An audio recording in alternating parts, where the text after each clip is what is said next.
بسم اللہ الرحمن الرحیم۔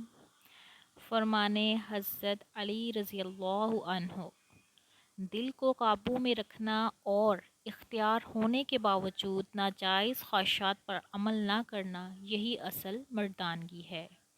مجھے تعجب ہے اس شخص پہ جو اپنی برائیوں کو جانتا ہے لیکن جب اسے برا کہا جائے تو ناراض ہو جاتا ہے۔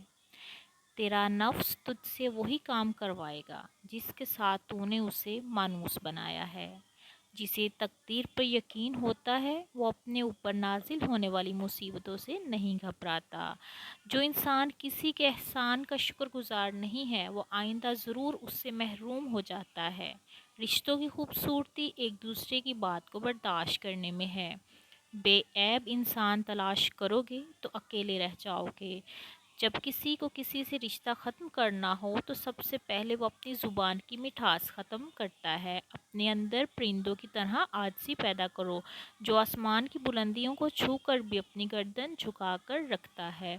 حضرت علی نے فرمایا، ہمیشہ ایسے شخص کو چنو جو آپ کو عزت دے، کیونکہ عزت محبت سے کہیں زیادہ خاص ہوتی ہے۔ جب انسان زبان سے جھوٹ نکلنا بند ہو جائے، اس زبان سے نکلی ہوئی ہر دعا قبول ہو جاتی ہے۔ امام علی رحمۃ اللہ۔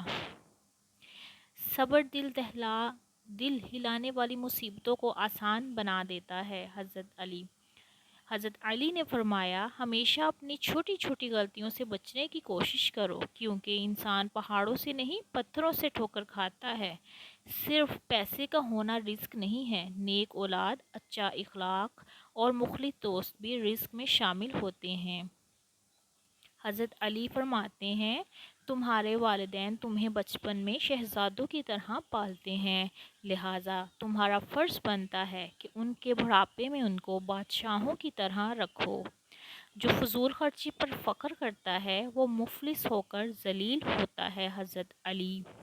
اگر انسان کو تکبر کے بارے میں اللہ کی ناراضگی اور سزا کا علم ہو جائے تو بندہ صرف فقیروں اور غریبوں سے ملے اور مٹی پر ہی بیٹھا رہے۔ حضرت علی۔